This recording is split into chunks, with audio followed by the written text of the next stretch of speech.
गोपियां कोई इस वृंदावन गोकुल की 16 वर्ष की 9 युवतियां नहीं है जिनको गोपी कहा जाता है।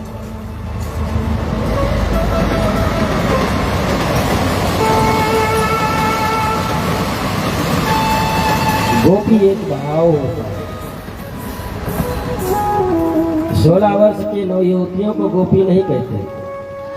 गोपी एक भाव होता है और ये गोपी भाव तब हृदय में आता है जब भगवान पूर्ण रूप से जिस जीव को अपनाना चाहते हैं उसके हृदय में गोपी का भाव आता है।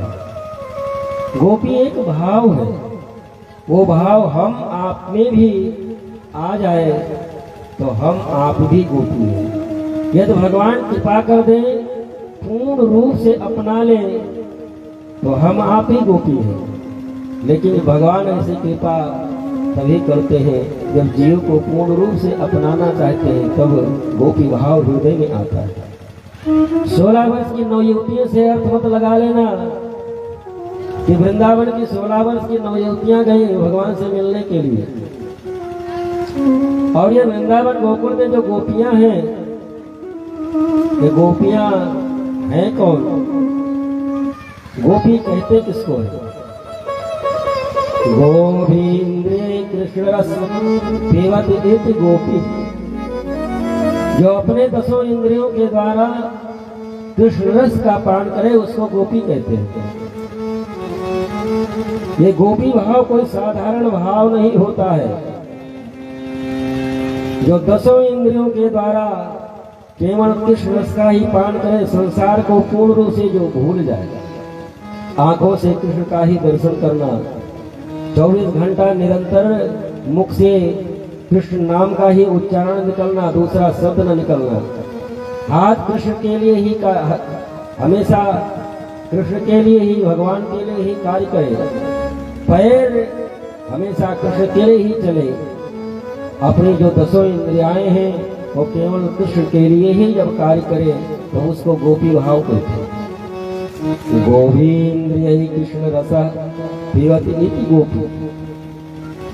ये गोपी है कौन? अपने वेद में 4, अपने सनातन धर्म में 4 वेद हैं। चारों वेद मिला करके 1 लाख मंत्र हैं। उसमें से 4000 ज्ञान कांड, 80,000 कर्म कांड के और 16,000 मंत्र उपासना कांड के। और ये जब वेद की ऋचाएं ब्रह्म का गान करते करते थक गई, ब्रह्म को प्राप्त न कर पाई, तो वेद की ऋचाएं जब ये पता चला कि ब्रह्म इस वृंदावन में अवतरित हो चुका है, तो 1 लाख ये जो वेद की ऋचाएं हैं ये सब गोपी बनकर के ब्रह्म को प्राप्त करने के लिए आ गए।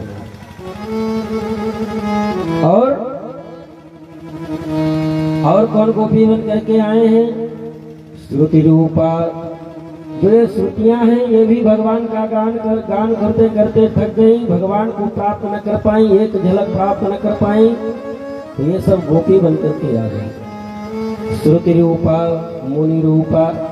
जो ऋषि मुनि हजारों वर्ष कठिन तपस्या करते करते शरीर छूट जाता, पुनः जन्म लेते और पुनः तपस्या करते, कई जन्म उनका बीत गया, तब करते करते भगवान का आराधना करते करते जब भगवान को प्राप्त न कर पाए वो मुनि लोग, तो वो सब उनको जब ये पता चला कि वृंदावन में हमारे कन्हैया ने अवतार ले लिया है, तो सब ऋषि मुनि गोपी बन करके वृंदावन में आ गए। श्रुति रूपा मुनि रूपा साधन सिद्धा। जो साधना के द्वारा भगवान को प्राप्त करना चाहते थे लेकिन भगवान को प्राप्त न कर पाए, तो वो साधन सिद्ध ऋषि मुनि वो सब वृंदावन में गोपी बन करके आ गए। साधन सिद्धा स्वयं श्रद्धा दैत्य कन्या। जब भगवान वामन रूप धारण करके गए, वामन रूप भगवान का देख करके दैत्य कन्याएं भी भगवान पर मोहित हो गई और भगवान का स्पर्श करना चाहिए, लेकिन उस समय में भगवान का स्पर्श न कर पाई और वो दैत्य कन्याएं सब गोपी बनकर के वृंदावन में आ गई। श्रुति रूपा मुनि रूपा साधन सिद्धा स्वयं सिद्धा दैत्य कन्या, मत्स्य कन्या। भगवान ने जब मत्स्य अवतार धारण किया तो जो मत्स्य कन्याएं थी वो भी भगवान को प्राप्त करना चाहती थी, लेकिन प्राप्त न कर पाई, तो वो भी वृंदावन में वो भी गोपी बन करके आई। ये गोपियां एक कोई साधारण 16 वर्ष की नवयुवतियां नहीं है, ये मत समझना। सब भगवान से मिलने के लिए भगवान ने बंसी का वादन किया। बजाने वाले एक हैं, सुनने वाले की संख्या लाखों थी। सबको लगा कि कन्हैया हम ही को बुला रहे हैं। सब गोपियां आज भगवान से मिलने के लिए आ गई। जब सब गोपियां आ गए तो सबसे पहले तो भगवान स्वागत करते हैं। स्वागतम वो महाभागा प्रियम किम करवाणि वाह। पहले तो भगवान सबका स्वागत करते हैं कि आइए आपका स्वागत है, स्वागत है। लेकिन फिर कन्हैया कहते हैं प्रियम किम करवाणि वाह, आने का प्रयोजन क्या है आप लोगों का। आप किसी के दरवाजे पर जाएं, आपको कोई बुलाए और आप उसके दरवाजे पर पहुंच जाएं और पहले आपका स्वागत करें, और उस स्वागत करने के बाद में कहे भैया आप क्यों आए हैं हमारे यहाँ, ये कैसा लगेगा। गोपियों ने मन में विचार किया कि पहले तो ये बुलाते हैं, आए तो स्वागत करते हैं, और अब पूछ रहे हैं आप लोगों के आने का कारण क्या है। ब्रजस्यानमयं कच्चित् ब्रूता आगमन कारणम। बताइए तो आप लोगों के आगमन का कारण क्या है, क्यों आई हो यहाँ पर।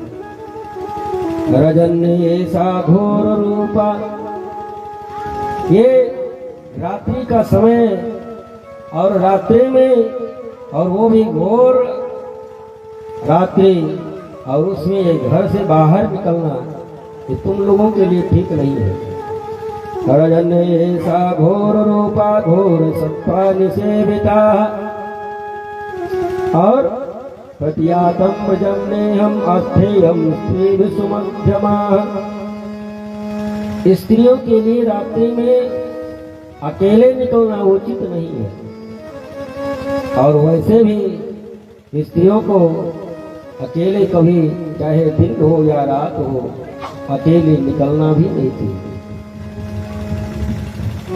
राम ने केवल सीता जी को कुछ क्षणों के लिए अकेला छोड़ा और रावण हरण करके लेकर के चला गया।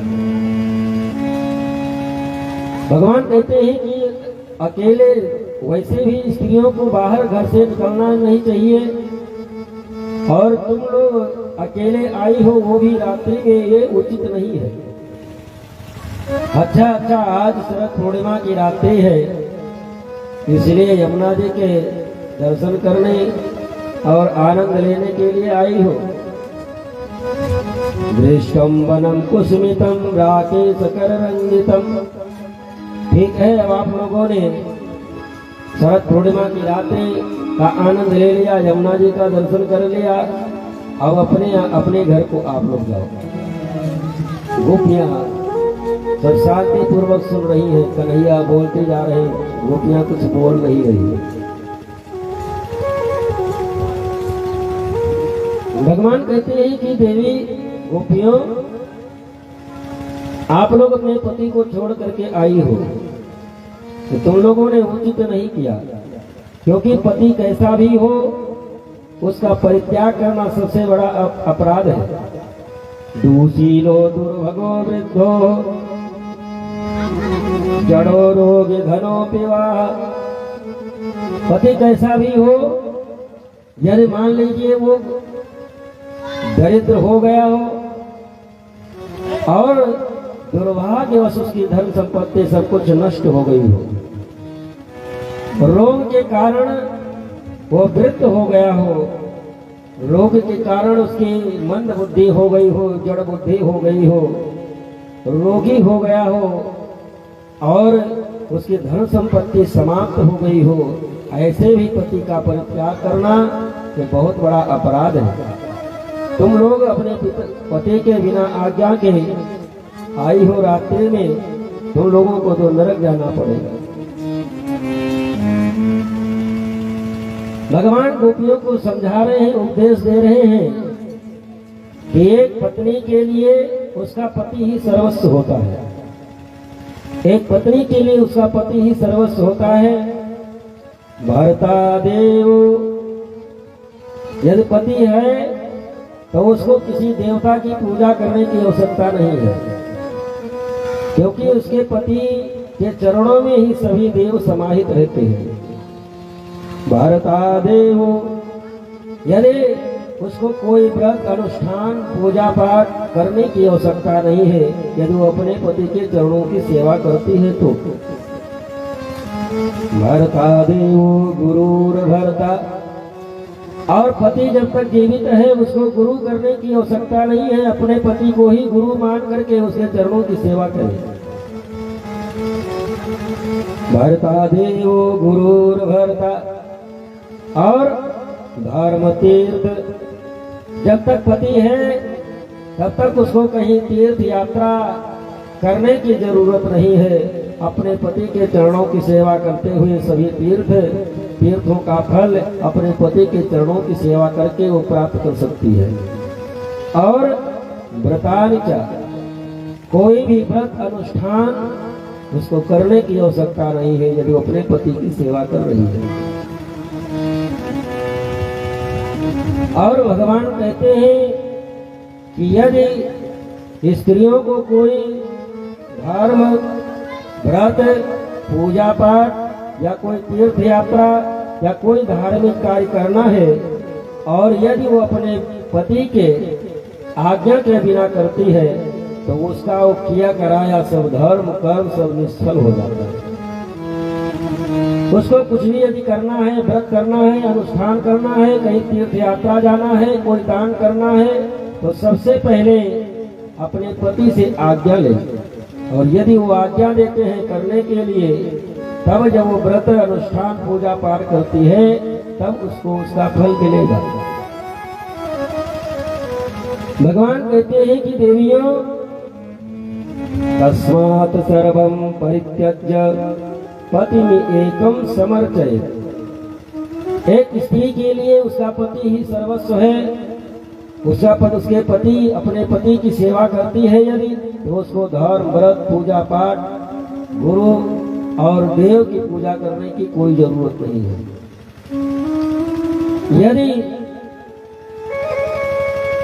कोई स्त्री पातिव्रत धर्म पालन करते हुए इस प्रकार से यदि अपने पति की सेवा करती है, तो पितृवंश्या मातृवंश्या पतिवंशत्रयः त्रयः,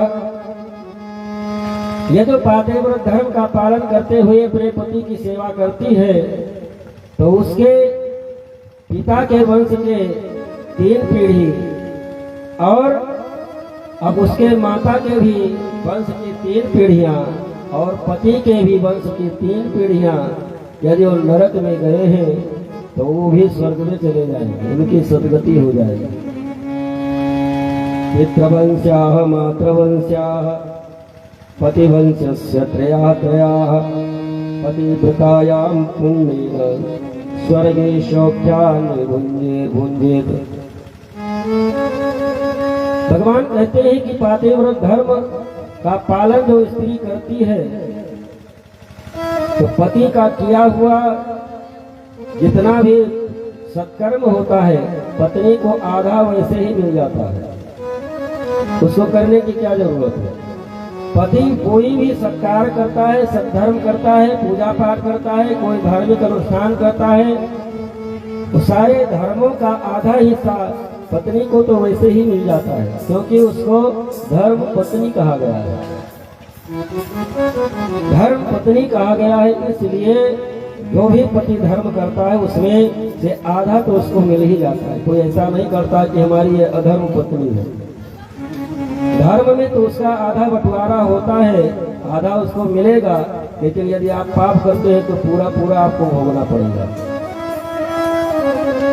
लेकिन यदि स्त्रियां कोई धर्म कर्म पूजा पाठ करती हैं तो उसका 1% पतिदेव को नहीं मिलेगा, और यदि उनके द्वारा कोई अधर्म हो गया तो उसका आधा उसके पति को भोगना पड़ेगा। यदि उनके द्वारा अधर्म हुआ तो उसका आधा हिस्सा उसके पति को भोगना पड़ेगा। इसीलिए स्त्रियों को कहा गया है कि वो पातिव्रत धर्म का पालन करें, और यदि ऐसा नहीं करती हैं तो युवा अवस्था में ही विधवा हो जाती है, और वैधव्य जीवन कितना कष्टमय होता है तो जिसका ऐसा हुआ होगा वही जानता होगा। इसलिए स्त्रियों से कहा गया, भगवान कहते हैं कि स्त्रियों को पाप कर्म से बहुत बचना चाहिए, अपने पति को ही सर्वस्व माने और पति की सेवा करें तो अपना भी कल्याण है और अपने पति की भी आयु को बढ़ाती है, क्योंकि अधर्म करेंगे पति पर जाएगा, पति की आयु घटेगी।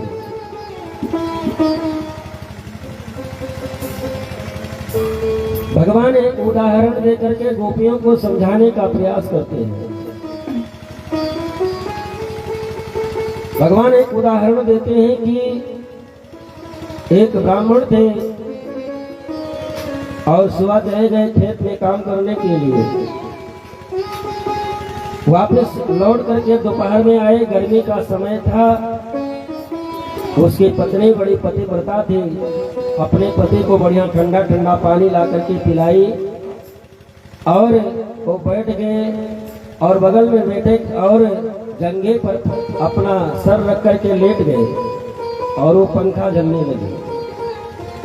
पंखा झलने लगी और उस ब्राह्मण को नींद आ गई, वो सो गया। जब वो सो गया, वहीं आंगन में हवन कुंड बना हुआ था, गर्मी का मौसम है, हवन कुंड तेज से जल रहा था।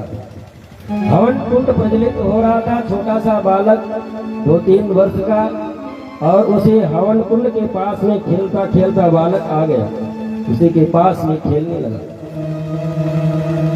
अब वो ब्राह्मणी मन में विचार करने लगी कि यदि मैं बेटे को उठाने के लिए जाऊं तो पति को जगाने का कष्ट होगा, और पति को कष्ट हो वो तो अधर्म है।